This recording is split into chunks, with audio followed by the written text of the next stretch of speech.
Good morning, सबको सुप्रभात है। प्रेज द लॉर्ड, प्रभु की स्तुति हो। क्या हम मुस्कुरा सकते हैं आज? मैं कहूँगा कि यीशु के नाम में सबका अभिनंदन। एक और मौका, एक और सुबह, एक और नया दिन प्रभु के वचन को जानने का, समझने का, उस पर मनन करने का और उस पर चलन करने का। इससे पहले कि हम अपने प्रभु के दिए गए वचन को बांटें, आइए अपनी आंखों को बंद करेंगे और सर को झुकाएंगे। प्रभु धन्यवाद देते हैं आज के दिन के लिए, आज के इस शुभ अवसर के लिए। हम सब प्रभु अपने आप को समर्पित करते हैं। तेरा दास आज तेरे वचन को तेरे हाथ में देते हुए प्रभु तेरी सामर्थ्य, तेरे अनुग्रह, तेरे अभिषेक को ग्रहण करता है। धन्यवाद की भेंट चढ़ाता है प्रभु। आज जिस मकसद से तू इस वचन को अपने श्रोतागण, अपने जो सुनने वाले हैं, उनके हृदय में ग्रहण करने की सामर्थ्य बख्श रहा है, और प्रभु इसके द्वारा हम तेरी महिमा को देखते हैं, यीशु मसीह के नाम में। आमेन, आमेन, आमेन, आमेन। जो वचन चल रहा है पिछले कुछ हफ्तों से, मैं कहूंगा ये उसकी अगली कड़ी है। प्रभु ने हमें इस जगत में रखा है तो अपने मकसद से रखा है। आज का जो शीर्षक है, जो अनुमान है, जो टाइटल है, प्रभु से दोस्ती। आज हम सब अपने आप से प्रश्न पूछें कि क्यों प्रभु ने हमें बुलाया, चुनाव ठहराया है? क्यों हमें अपने आनंद का कारण बनाया, अपना आनंद बनाया और माना? क्यों हमें स्तुति, आराधना और उपासना हमसे चाहता है? क्यों हमसे, वह हमारे साथ लगातार संगति चाहता है? ये प्रश्न हम अपने आप से करें। इन सब विषयों पर, इन सब मुद्दों पर हम वचन के द्वारा यदि मनन करें तो परमेश्वर के हृदय के रहस्य को जान सकते हैं। परमेश्वर के हृदय के रहस्य को हम जान सकते हैं। सच में प्रभु की मनसा को संपूर्ण रूप से जानना हमारे लिए तो संभव नहीं है, मैं इस बात को कहूंगा। फिर भी जब हम रोमियो के 5वें अध्याय में 10वीं आयत को देखते हैं, इसमें देखते हैं तो हम क्या पाते हैं? वचन को देखेंगे। क्योंकि बैरी होने की दशा से उसके पुत्र की मृत्यु के द्वारा हमारा मेल परमेश्वर के साथ हुआ, फिर मेल हो जाने पर उसके जीवन के कारण हम उद्धार क्यों न पाएंगे? मैं यहां देख रहा हूं कि मैसेज बाइबल के अनुवाद में कुछ अनोखी तरह से इसको वर्णन किया गया है। अपने पुत्र यीशु के बलिदान के द्वारा परमेश्वर ने हमें अनंत काल के दंड से छुटकारा दिया। अपने पुत्र यीशु मसीह के बलिदान के द्वारा हमें अनंत काल के दंड से छुटकारा दिया और हमें फिर से अपना दोस्त बनाया। आप यदि उत्पत्ति के अध्याय में देखो तो परमेश्वर आदम के पास संगति करने के लिए जाता था। वहां कोई औपचारिकता नहीं थी, दोस्त की तरह जाता था। उनकी दोस्ती थी, आपस में खूब अच्छा खुल के बातचीत करते थे। वो दोस्ती जब आदम और हव्वा ने परमेश्वर की आज्ञा का उल्लंघन किया, उसको न माना, वो दोस्ती टूट गई, खत्म हो गई, बिखर गई, तितर बितर हो गई। उसके बाद प्रभु ने अपनी योजना को चलाया और अपने पुत्र यीशु को भेजा।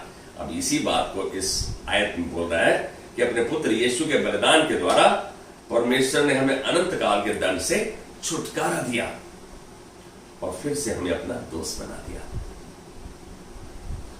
उस समय जबकि हम पापी थे और उसके दुश्मन थे परमेश्वर के, क्योंकि जब पाप में थे तो हम परमेश्वर के दुश्मन थे।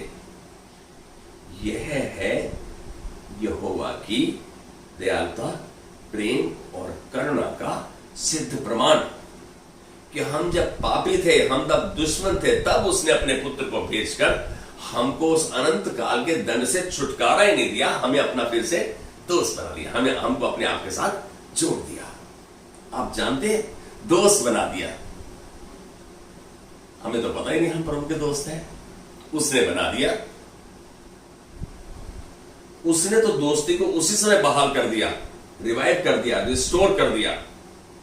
यह सब परमेश्वर के अनुग्रह और यीशु के बलिदान के कारण ही हुआ। परमेश्वर के अनुग्रह और यीशु के बलिदान के कारण हुआ। अब हम अपनी इस दोस्ती के नए अद्भुत रिश्ते में कैसे आनंदित हो सकते हैं? हम आनंदित हो सकते हैं कि प्रभु ने हमें बहाल किया। हम उसके वचन पर विश्वास करते हैं, क्योंकि यीशु ने जो कार्य किया, जो बलिदान दिया, एक कारण से, वो क्या था कि हमें परमेश्वर के साथ फिर से जुड़ जाए। वो उसने क्या, हमें केवल परमेश्वर का दोस्त बनाने के लिए उसने सब कुछ किया। क्या हम इस सच्चाई को जानते हैं? आज हम तो अपने आप को दास भी नहीं बना पा रहे। मित्र तो बन जाओगे पहले। जो उसके साथ थे वो दास की तरह थे, उसके साथ चल रहे थे, लेकिन दोस्त नहीं थे। यहां मैं आज कुछ और गहराई बताऊंगा। दूसरों कोरिन्थियों 5:17-18 बताता है हमें। क्या बताता है? इसलिए यदि कोई मसीह में है तो वह नई सृष्टि है, पुरानी बातें बीत गई हैं, देखो वे सब नई हो गई।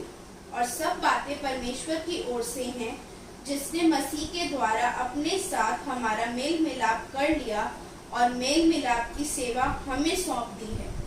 आमीन।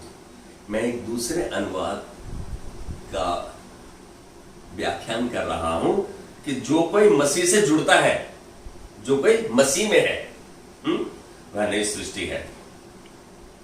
वह क्या है? नई सृष्टि है। पुरानी सब बातें बीत गई हैं और सब बातें नई हो गई हैं। हम इस बात को अपने हृदय में ग्रहण नहीं करेंगे, अब मैं नया हो गया हूं, अब सब बातें नई हो गई हैं। मेरा मन को मैं प्रभु के वचन के द्वारा नहीं चलाने पा रहा।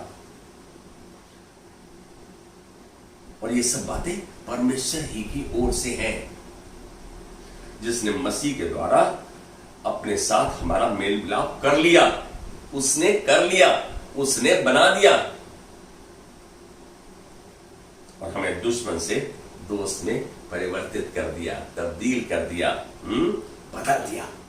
अब हम उसने दोस्त में बदल दिया और मेल मिलाप की सेवकाई हमें सौंप दी। वाह! यीशु इसी बात को उसके सुनने वाले और मानने वालों से यूहन्ना 15:15 में कहते हैं। ध्यान से देखेंगे हमने कैसे परमेश्वर ने हम पे अनुग्रह किया और यीशु को भेजा और सब कुछ नया कर दिया। अब हम देख रहे हैं यीशु मसीह के मुख के शब्द। अब से मैं तुम्हें दास ना कहूंगा, क्योंकि दास नहीं जानता कि उसका स्वामी क्या करता है, परंतु मैंने तुम्हें मित्र कहा है, क्योंकि मैंने जो बातें अपने पिता से सुनी वे सब तुम्हें बता दी। आप देख रहे हैं ध्यान से, यीशु मसीह अपने मुख से हमारे लिए क्या उच्चारण कर रहे हैं। कह रहे हैं अब से मैं तुम्हें दास ना कहूंगा। बहुत समय बीत गया था चेलों को उसके साथ, उसने अपना जीवन चेलों में उंडेला और जब उसने चेलों को भी वैसा बढ़ते देखा तो यूहन्ना 15:15 में कह रहा है अब से मैं तुम्हें दास न कहूंगा, क्योंकि दास नहीं जानता कि उसका स्वामी क्या करता है, परंतु मैंने तुम्हें मित्र कहा है। यदि आज हम इस वचन को पढ़ रहे हैं तो प्रभु कह रहा है मैंने तुम्हें मित्र कहा है, जान लो इस बात को, था नहीं, क्योंकि मैंने जो बातें पिता से सुनी वे सब तुम्हें बता दी है। सच यह है कि परमेश्वर चाहता है कि हम उसे नजदीकी से जानें। परमेश्वर की इच्छा है कि हम उसे नजदीकी से जानें। असलियत में परमेश्वर ने ब्रह्मांड व इतिहास का हमारे साथ इसलिए रचना की कि हम उसके दोस्त बन जाएं। आप जान रहे हो, हम उसके ब्रह्मांड और इतिहास की हमारे साथ रचना की कि हम उसके दोस्त बन जाएं।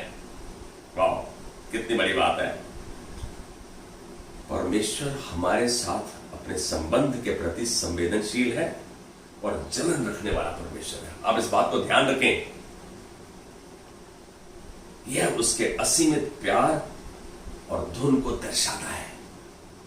परमेश्वर के असीमित, वो हमारे प्रति संवेदनशील है, जलन रखता है, चाहता है कि हम केवल उसके और उसी के रहें, हम उसकी स्तुति आराधना करें, उसी के आनंद बने हम। परमेश्वर सबों पर राज्य करता है, इस बात को जान लो। परमेश्वर सबों पर राज्य करता है, वह सबके ऊपर है, सबके मध्य में है और सब में है। इस बात को नोट कर लो, परमेश्वर सबके ऊपर है, सबके मध्य में है और सब में है। हम सोचते हैं हर चीज में परमेश्वर है, यही है बात। वो ये वचन कह रहा है। यदि आपको नहीं मालूम पड़े ये कहां लिखा है तो आप मेरे से पूछ सकते हैं।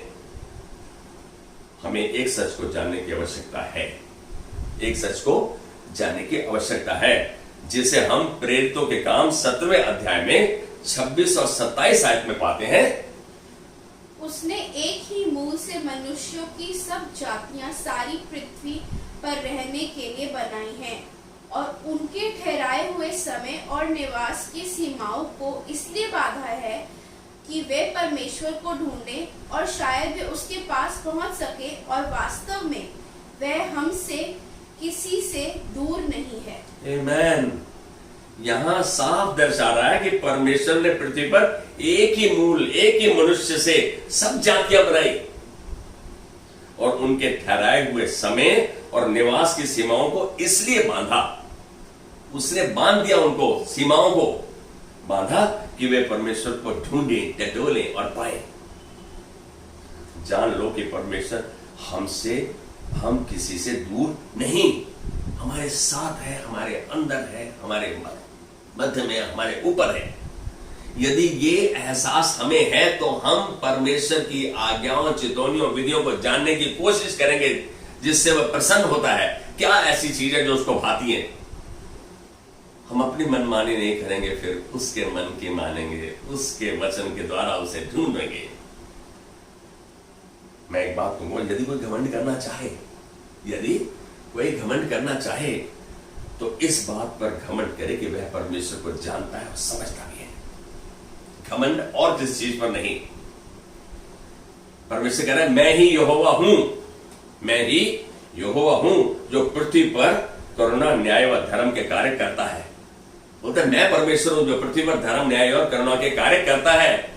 और फिर परमेश्वर ने इसी बात को आगे स्पष्ट किया, क्योंकि मैं इन्हीं बातों से प्रसन्न रहता हूं, मैं इन्हीं बातों से प्रसन्न रहता हूं। हम किस पर करुणा करने के लिए तैयार हैं?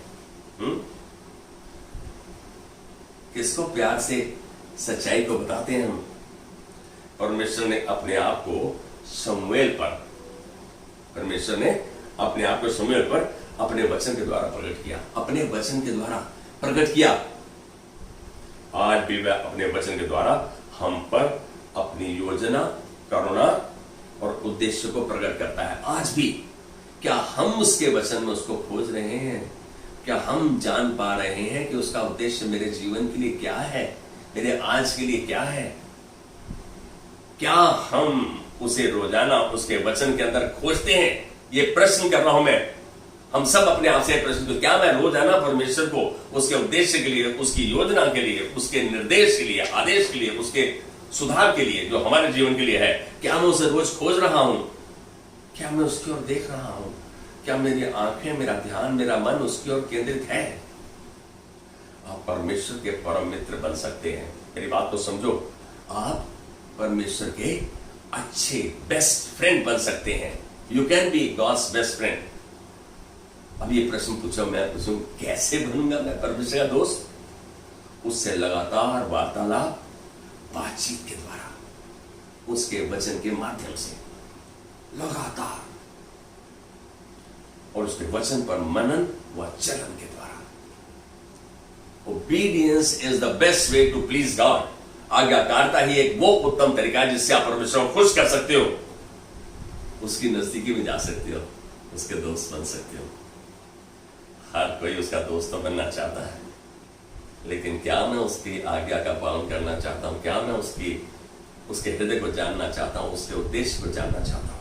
पहला थिस्सलुनीको 5:17 में कहता है, निरंतर प्रार्थना में लगे रहो। निरंतर प्रार्थना में लगे रहो। Pray continually. एक ट्रांसलेशन कहती है प्रे ऑल द टाइम। अय्यूब 23:12 में अय्यूब ये कहता है, देखें इसको, उसकी आज्ञा का पालन करने से मैं ना हटा और मैंने उसके वचन अपनी इच्छा से कहीं अधिक काम के जानकर सुरक्षित रखे। इस वचन को ध्यान से सोचो, अय्यूब ने क्या कहा? अय्यूब कह रहा है उसकी आज्ञा का पालन करने से मैं नहीं हटा, मैंने उसके वचन अपनी इच्छा से कई अधिक काम के जानकर सुरक्षित रखे। Job says, I have treasured the words of God's mouth more than my daily bread, more than anything else in my life. आज हमारा जीवन का लक्ष्य क्या है? अय्यूब का लक्ष्य क्या था? अय्यूब देख रहे हैं, अय्यूब के जीवन में परेशानियां आई, ट्रायल्स आए, ट्रिबुलेशन आए, लेकिन अंत में जो अय्यूब ने समय देखा वो एक जयवंत के उत्सव का था, वो एक बहुतायत का था, वो एक आशीष भरा था। हमारे पास तो परेशानी आती है, हम रोने धोने लगते हैं, पर मेरे साथ क्यों, मैं तो बहुत कुछ कर रहा हूं। लेकिन यहाँ अय्यूब ने क्या कहा? यहाँ अय्यूब कहता है उसकी आज्ञा का पालन करने से मैं नहीं हटा और मैंने उसके वचन अपनी इच्छा से कई अधिक जानकर सुरक्षित रखे अपने अंदर। बहुत अच्छा लगता है। दाऊद परमेश्वर के हृदय का व्यक्ति, दाऊद परमेश्वर के हृदय का व्यक्ति कहता है कि मैं तेरी व्यवस्था से कैसी प्रीति रखता हूं। दाऊद कह रहा है भजन संहिता में, मैं तेरी व्यवस्था से कैसी प्रीति रखता हूं। इसका मतलब वो बहुत प्रीति रखता है, बहुत प्यार करता है, बहुत उसके ऊपर मनन करता है। दिन भर मेरा ध्यान उसी पर लगा रहता है। कैन यू से आमेन विद मी? क्या हमारा ध्यान परमेश्वर के वचन पे लगा रहता है? क्या कुछ भी करने से पहले हम परमेश्वर को याद करते हैं? परमेश्वर ने तो नीति वचन 3:6 में खास कहा, उसी को स्मरण करके सब काम करना, तब वो तेरे लिए सीधे मार्ग को निकालेगा। हम तो उसको स्मरण तब करते हैं जब फंस जाते हैं, तब बोलते हैं पास्टर मेरे लिए प्रार्थना करना, अरे भाई मेरे लिए प्रार्थना करना, मेरे लिए प्रार्थना करना। मैं ये नहीं कह रहा कि जो सब कुछ ठीक करेगा उसके लिए समस्याएं नहीं आएंगी, लेकिन परमेश्वर कह रहा है मैं उससे तुम्हें निकाल लूंगा, मैं तुम्हें अपने धर्म में दाहिने हाथ से संभाले रहूंगा। उसके दौरान भी परमेश्वर आपकी अगुवाई करेगा, आपका हाथ पकड़ के लेके चलेगा। परमेश्वर आपका अच्छा दोस्त है, अच्छा दोस्त वही जो पूरे भले सब समय में आपका साथ दे।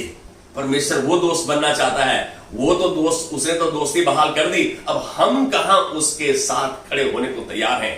देखिए इस बात को, परमेश्वर ने तो दोस्ती को बहाल कर दिया, रिवाइव कर दिया, रिस्टोर कर दिया यीशु को भेज के, उसके बलिदान के द्वारा, अपने अनुग्रह के द्वारा। लेकिन आज हम किस परिस्थिति में हैं? मैं कहूं यदि दाऊद ऐसा कर सका, यदि दाऊद उससे प्रीति रखता था, कहता है, और दिन भर सब समय उसी के ऊपर ध्यान लगाया था, यदि दाऊद ऐसा कर सका तो आप और मैं भी कर सकते हैं। यानी से आमेन, आप और मैं भी ऐसा कर सकते हैं। एक बार फिर दाऊद परमेश्वरीय प्रकाशन देता हुआ कहता है, दाऊद परमेश्वरीय प्रकाशन देता हुआ कहता है भजन संहिता 25:14 में, देखेंगे कितना सफाई से कह रहा है यहाँ पे, यहोवा के भेद को वही जानते हैं जो उससे डरते हैं और वह अपनी वाचा उन पर प्रकट करेगा।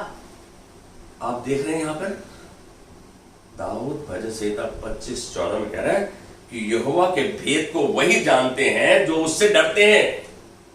क्या आप सच में परमेश्वर से, यहोवा से डरते हैं, उससे प्रेम करते हैं, उसकी आज्ञा का पालन करते हैं, उसके कहे पर चलते हैं, अपने मन को, हृदय को, देह को उसके वचन पर टिकाते हैं? परमेश्वर का वचन कह रहा है दाऊद के मुख के द्वारा कि यहोवा के भेद को वही जानते हैं जो उससे डरते हैं। यदि सच में आपके पास रेवरेंशियल फियर है, आदर का वो भय है, डर का भय नहीं कि मुझे दंड मिलेगा यदि प्रभु की आज्ञा का पालन नहीं करूंगा, नहीं, आदर का भय कि वो मेरा पिता है, वो मेरा परमेश्वर है, वो मेरा सब कुछ है, मैं उसका कहना मानूंगा। यहां हम देख रहे हैं, और वह उन पर अपनी वाचा प्रकट करेगा, अपने वायदों को, वाचा को उन पर दर्शाएगा, प्रकाशित करेगा। कितनी अजीब बात है, परमेश्वर सब कुछ करने को तैयार, हम कहां हैं? जरा अपने आप को जांचिए। परमेश्वर उन्हीं से दोस्ती करता है जो उसका भय मानते हैं। मेरी बात को समझो, इस बात को, परमेश्वर किन से दोस्ती करता है? जो उसका भय मानते हैं, और उन्हीं के साथ केवल अपने रहस्यों और वादों को बांटता है, उन पर प्रकाशित करता है। सच जानो, आप है उसके मित्र। कौन है? आप है उसके मित्र, जिनसे वह अपने सीक्रेट्स को, अपने रहस्यों को, अपने हृदय की बातों को बांटेगा। मुझे मालूम है जब हम इस बात को जान रहे हैं कि प्रभु ने तो हमें पहले से मित्र ठहरा दिया। यीशु बोला, आज तुम मेरे मित्र हो, मैं तुम्हें दास नहीं कहूंगा। प्रभु कह रहा है, यदि तुम आज्ञाकारी होकर मेरी मानो, यशायाह 1:19 में, तो इस देश के उत्तम उत्तम पदार्थ खाओगे। उत्तम पदार्थ में वो भी है जो उसके रहस्यों की बात हम पर प्रकट करेगा, प्रकाशित करेगा, हमसे बातचीत करेगा। जैसे अब्राहम से बात करता है, जैसे मूसा से बात करता था, जैसे दाऊद से बात करता था, जैसे अपने भविष्यवक्ताओं से बोलता था। उनके भविष्यवक्ताओं के गले काट दिए गए, मार दिए गए, फिर भी उन्होंने वही कहा जो प्रभु ने कहा। यह है आज्ञाकारिता का चिन्ह। परेशानी आने से हम प्रभु को छोड़ नहीं दें, अरे उसको थामे रहें। यीशु मसीह ने क्या कहा? यदि तुम मुझमें बने रहो, यूहन्ना 15:7 में, और मेरी बातें तुम में बनी रहे, तो जो चाहो तुम्हारे हो जाएगा। जो चाहो।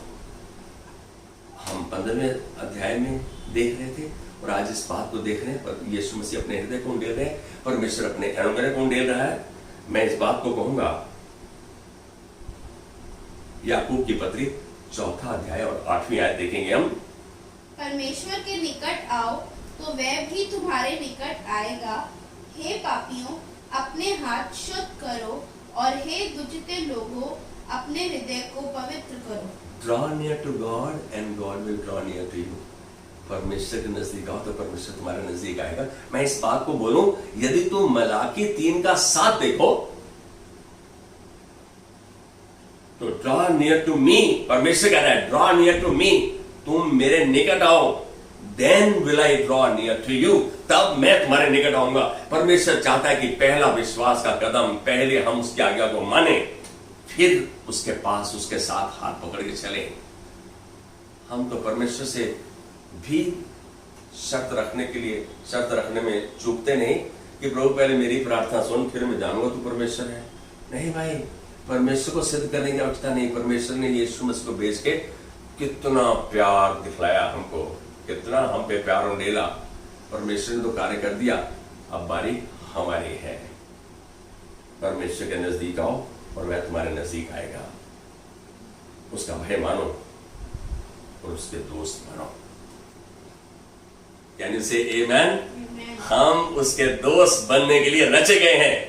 हमें उसने अपना आनंद धरा, वो हमसे अपना आनंद लेता है, वो हमसे अपनी महिमा लेता है। तो आज हम उससे वादा करेंगे, प्रभु सच में तूने तो हमारी सोच के बाहर बात कही। आज जब हम सच्चाई को जाने हैं तो ये सच्चाई हमें आजाद कर रही है। हम तुझे खोजेंगे भी और तेरा कहा भी मानेंगे। आइए अपनी आंखों को बंद करें। प्रभु धन्यवाद देते हैं तेरे इस अद्भुत तोहफे के लिए, इस प्रकाशन के लिए। हम आज प्रभु समर्पित करते हुए कहते हैं, प्रभु हमने तो सच्चाई को जानने की कोशिश ही नहीं की, लेकिन आज तूने अपने प्रकाशन को हम पर उंडेला है। हम इस प्रकाशन के द्वारा प्रभु तेरा कहा मानेंगे, तेरे वचन में तुझे लगातार खोजेंगे, तुझसे लगातार वार्तालाप करेंगे, संपर्क बनाए रखेंगे। प्रभु विनती, निवेदन, प्रार्थना के द्वारा प्रभु हम तेरे सम्मुख बने रहेंगे। तूने हमें दोस्त ठहराया, हम पूरी कोशिश करेंगे प्रभु कि हम तेरे दोस्त बन के रहें, तेरा भय माने, तेरी आज्ञाओं, चतुराई, विधियों को पालन करते हुए तेरी महिमा के पात्र बने रहें। धन्यवाद की विधियां चढ़ाते हैं इस विनती को सुनने के लिए। इस अपने छोटे से छोटे परिवार को तेरे हाथ में देते हैं, बड़े परिवार को, और मांगते हैं प्रभु कि तेरी करुणा जो तूने हम पर उंडेली है, तेरा प्रेम, ये लगातार हम पे बना रहेगा और हम ऐसा करते हुए तेरी महिमा में चलेंगे, यीशु मसीह के नाम में। Amen. Amen. God bless you. Have a wonderful day.